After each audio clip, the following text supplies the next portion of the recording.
Welcome to the Popish Plot. I'm Nate. And I'm Jessica. Today, we're here to continue our series on the 7 deadly sins. And today we're going to be talking about envy. No commentary?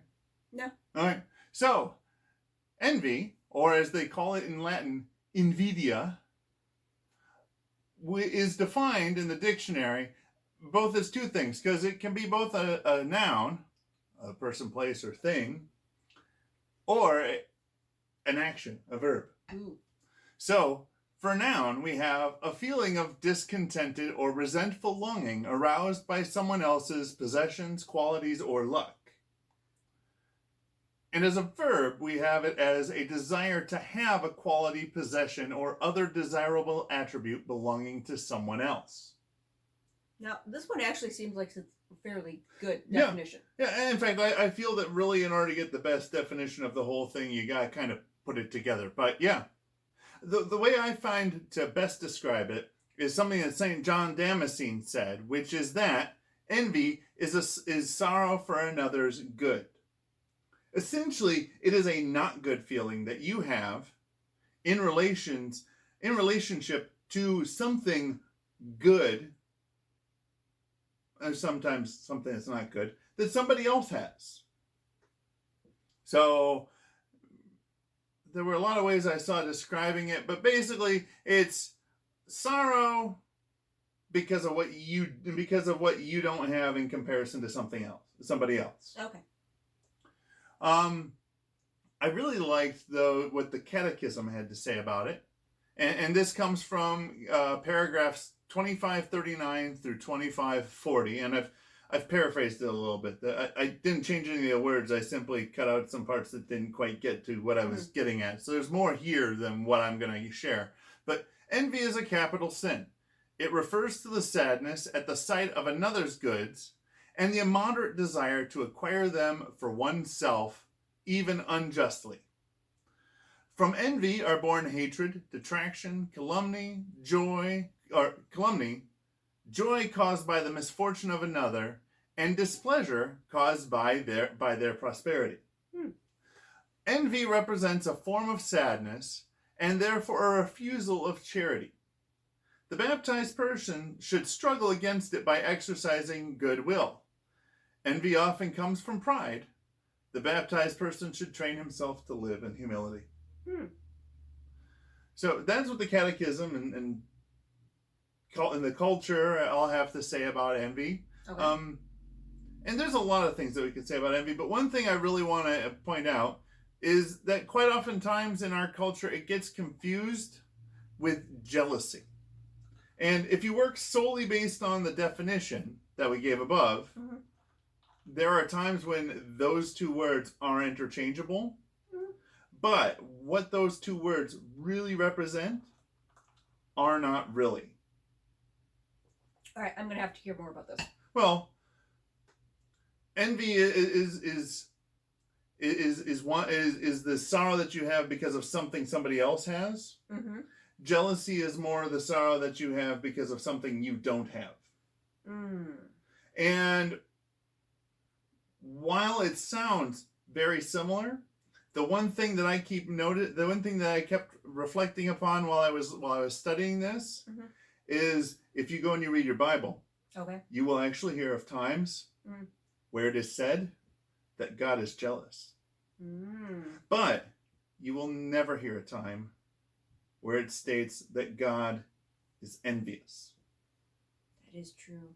Because God already has all that he needs. There is no good that he does not already possess. So he can't be envious of somebody else's good. But he can be jealous for the things that he does not have. For example, when he's trying to express to the nation of Israel how much he loves and cares for them, and they constantly go and give their worship to another god. I don't think you worded it in the best way, but I get the main idea. Right. It's not the best wording. I agree. But the point still remains. Is that envy and to boil it really down to brass tacks, envy is always going to be a sin. Jealousy does not have to be. But usually when a human is jealous, it's totally sinful. Usually when a human is jealous, it is totally sinful. But the two things are not necessarily the same thing. And while we do sometimes confuse the words together, maybe we shouldn't. Okay.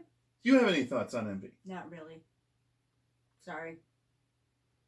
I'm sorry too. I guess today I was feeling just a little bit of the sloth. So in trying to get all the work I usually done on this episode, I kind of didn't. Well, envy is very, self-explanatory. It is. It's not like one of those sneaky ones like pride where you have to be like, well, this is actually pride. It's, does your neighbor have something you want? You're being envious. Yes. It also doesn't have the problem really where there's a whole lot of nuance to it. Say for example, when we talked about like greed. Greed can be very nuanced. Wrath can even kind of sort of be, at least in our modern culture, it can be kind of nuanced. Yes. As there's a lot of people who think that there is absolutely no limit to how angry they should get. But with envy, there is this. Essentially, the whole keeping up with the Joneses was entirely based on envy. Yep. Without envy, there would have been no notion of keeping up with the Joneses, because you would never look at your neighbor's lawnmower and say, well, my lawnmower sucks compared to Joe's lawnmower over there. He's got a brand new shiny one that drives itself and can turn on a dime. But because we experienced these thoughts of envy, corporations were able to play on that in order to motivate us to adopt a culture of rampant consumerism. Because once somebody else had something, well, we had to have something else that was just as good, or at that point, we actually had something else that was less good. Doesn't really apply to envy entirely, because what we're mostly talking about is like spiritual good. And regardless of how big your TV is or how many colors it can display in, never really equates to a spiritual good. Yes, but nonetheless, the feelings are still there. So anyways, go down below, hit the subscribe button and the bell next to it, so you get notified tomorrow when our next episode comes out. Consider hitting the like button. I'm not going to tell you need to do it, but I want you to consider it, because realistically, if this is something that you feel is a good, then by hitting the like button, you're helping to share that with other people. And until next time, remember to live your faith. Love your faith. And share that love.